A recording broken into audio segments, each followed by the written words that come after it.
Hi, everyone. I am Dr. Ludmilla, and I welcome you to the Hibiscus Tea Cafe. Today, I want to talk to you to a topic that's dear to my heart, and that is aging. Matter of fact, healthy aging and the aging population, who is a large part of my clientele. If you think about it, and if anybody's paid attention, we are living longer, but we're also living sicker. Now, a lot of times when we see people aging, we also see the impact of what their lifestyle has been and the things that they have been exposed to that are now showing up in their health. And oftentimes they have a negative impact on them. And so we see an aging population that is so much sicker that it's almost scary. But what we're also seeing is that these diseases that we see the aging population dealing with start much younger. They don't just start when they're in their 60s or 70s or 80s. They start much younger.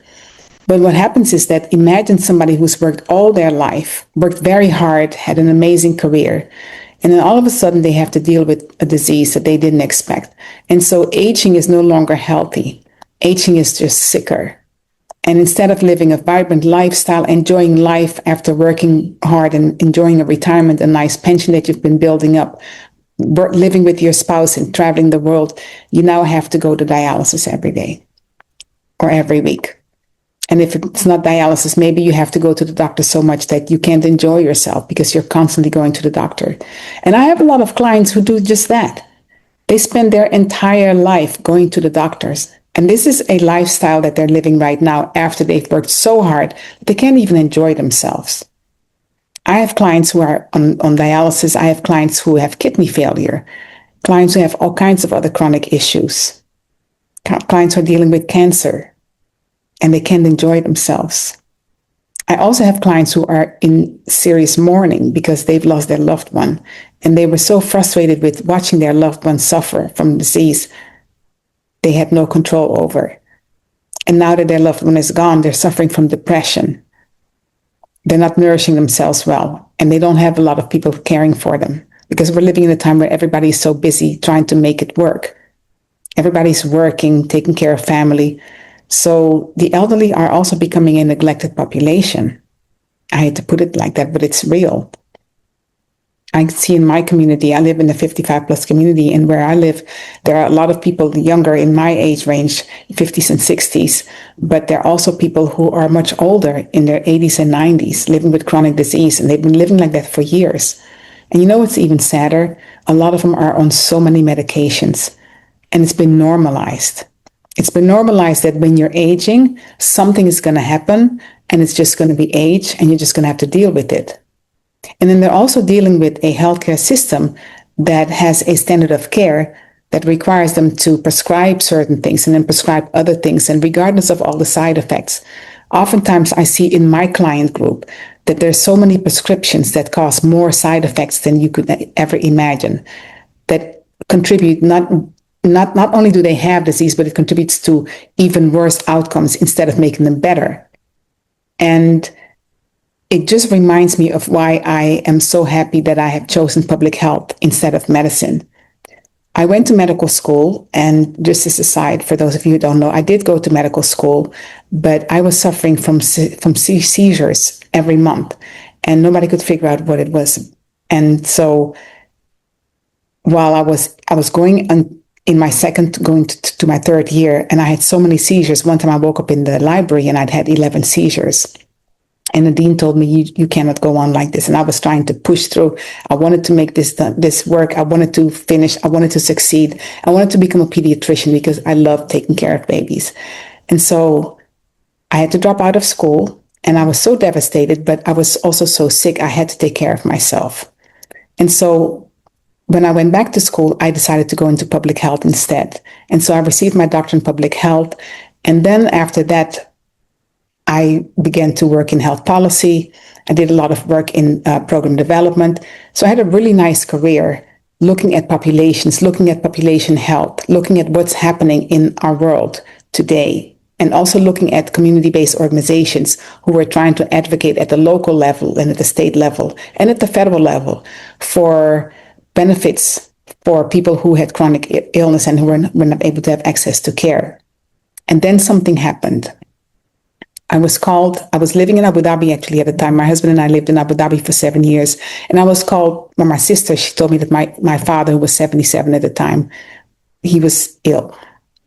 I came home and my father had been on cholesterol medications and he'd also had a lot of stress in his life.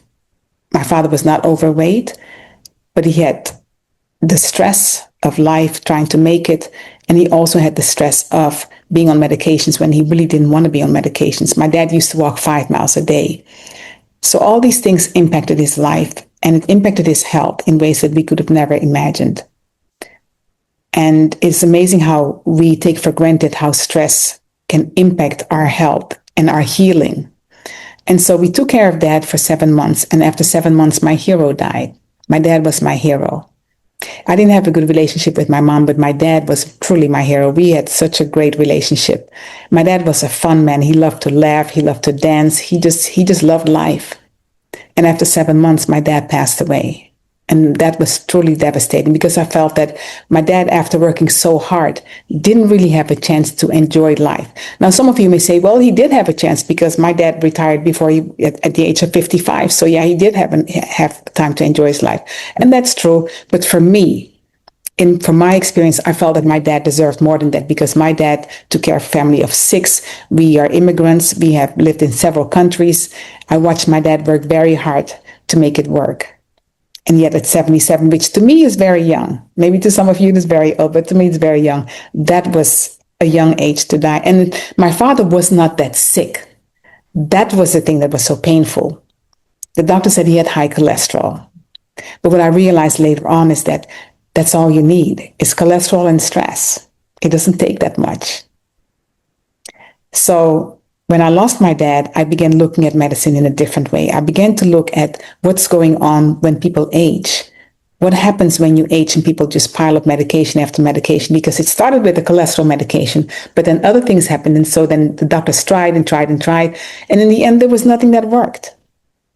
And at that time, I wasn't as knowledgeable as I am today in how food can heal.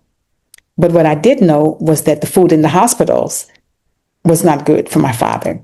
So we did bring him other whole foods, but at that time it was too late. And so I became very devastated. I was very depressed for a while. But I said, even if I couldn't save my dad, I can help to save others. And I studied plant-based lifestyle and a whole new world opened up for me. And I recognized that I could combine my public health practice with plant-based lifestyle and offer somebody some knowledge that I couldn't get to my dad in time enough for him to make it a better world make time better for him in the time that he still had on this earth. And what I don't want for anyone is to watch your loved one, your parents, your brothers, your sisters to suffer in the end. Everyone has to die one day. But how we live until we get to that place when God calls us home doesn't have to be so painful, so almost horrifying sometimes, because I've also heard stories of other people who have watched their loved ones just literally wither away, being half the size that they were, being so chronically ill, having so much pain, laying there in hospice and not having anything to think about then other than, oh my gosh, what am I going to do for this person? And being able to do nothing. But now we know that we can do more than just prescribe medicine. And so for me, choosing public health over medicine was actually the best thing that happened to me. Part of it was by choice because while I wanted to go back and finish medical school and become a pediatrician, I also was scared because at the time my seizures were not under control.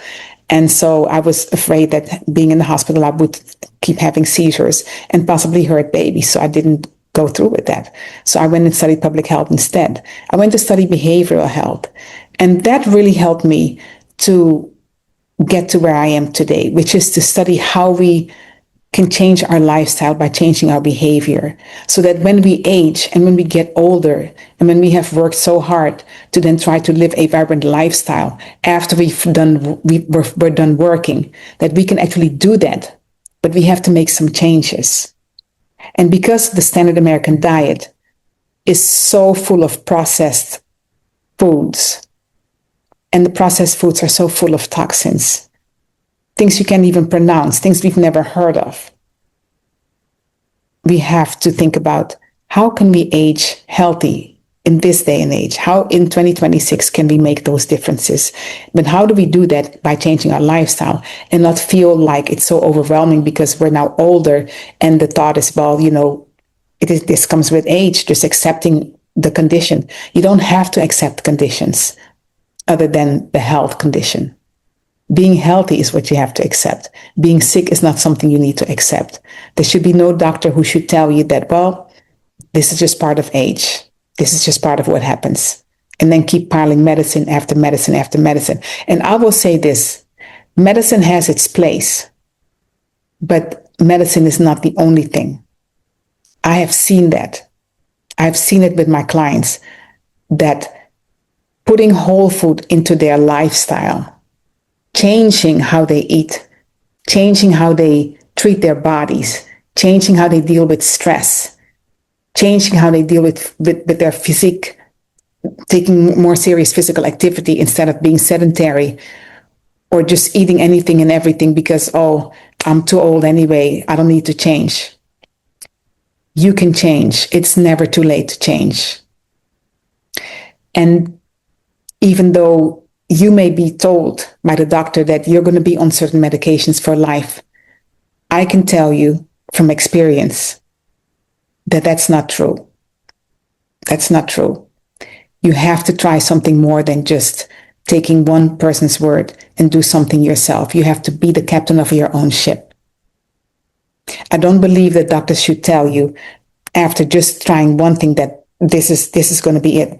And when I say that, I mean, I hear so many stories of people who begin on cholesterol medication and the doctor never tells them that this is temporary if they change their lifestyle, or that you're going to be on diabetes medication, but this is temporary if you can change your lifestyle.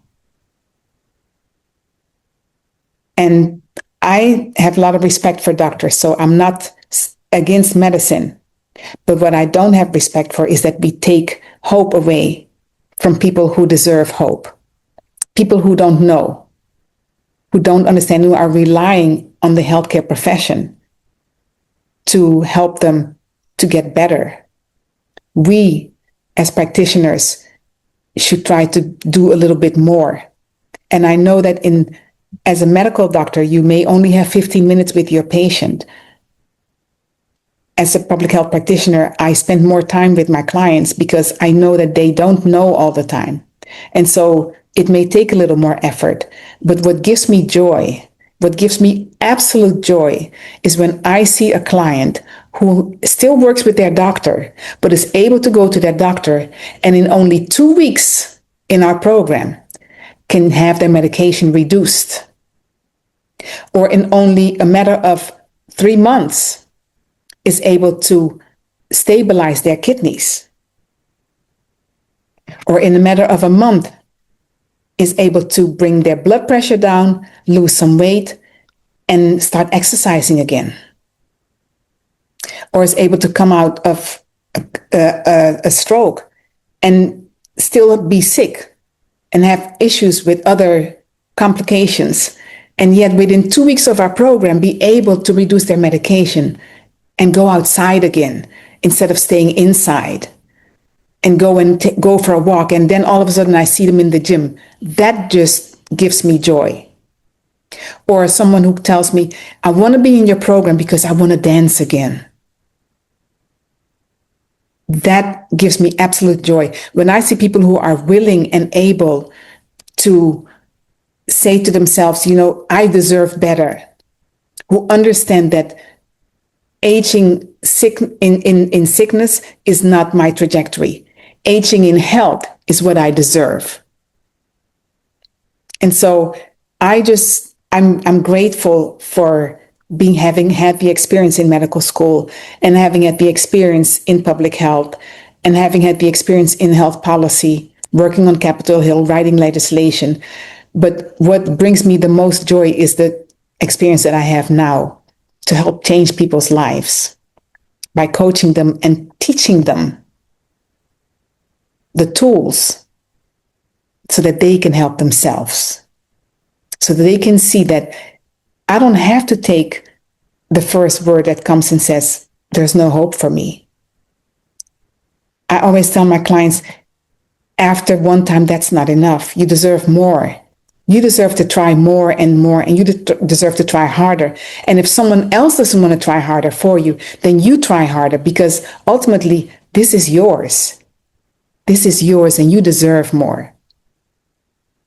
And I encourage everybody to who deals with the aging population, and any population for that matter, who is in programs or in practices where they have people who are chronically ill, to understand that if we just take a little bit more time, and if we allow ourselves to work together, not just work with medications, but work together with the medications that may be necessary, but also the other option, which is natural healing from the foods that we eat, because that's where it all starts.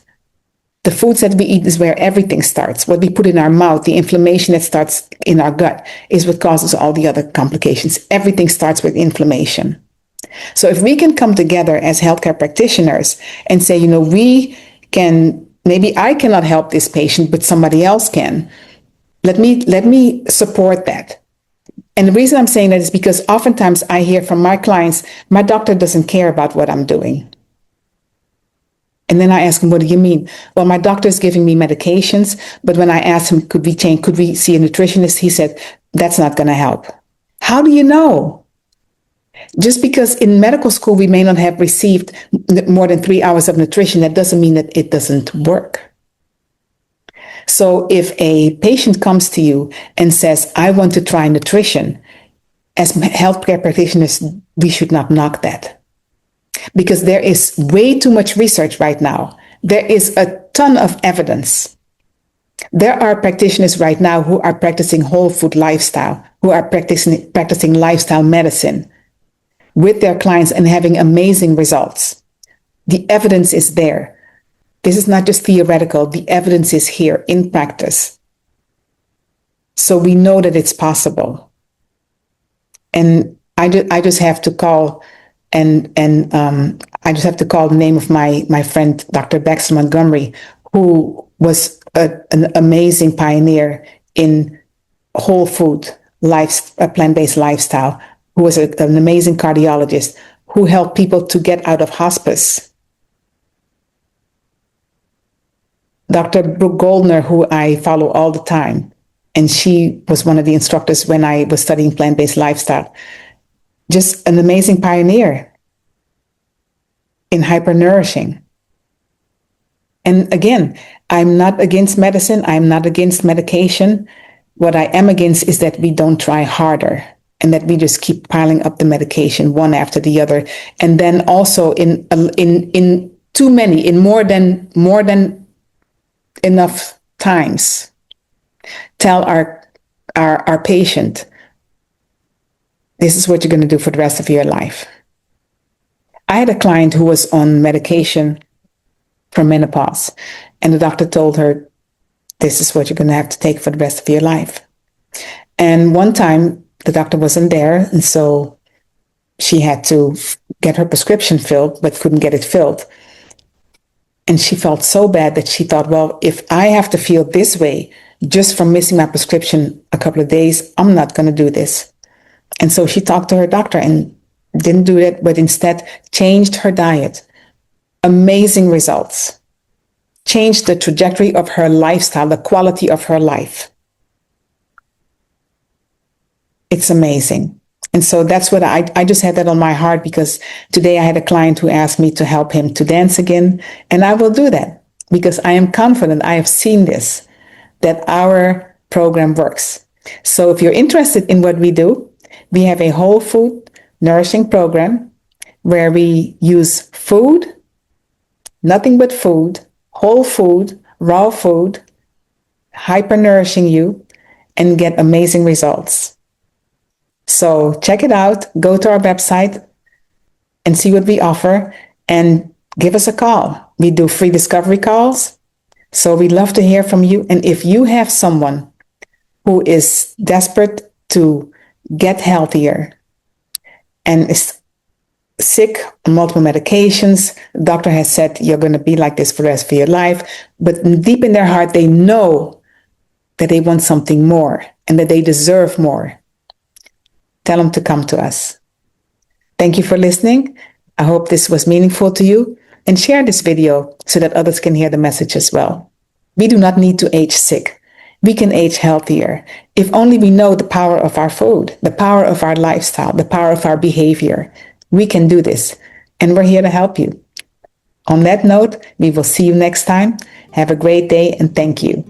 Thank you so much for joining us at the Hibiscus Tea Cafe. It is not too late to like and comment on our channel, and make sure you subscribe so that we can continue to bring you more valuable information. And until next time, take care of yourself. Health and wellness is yours.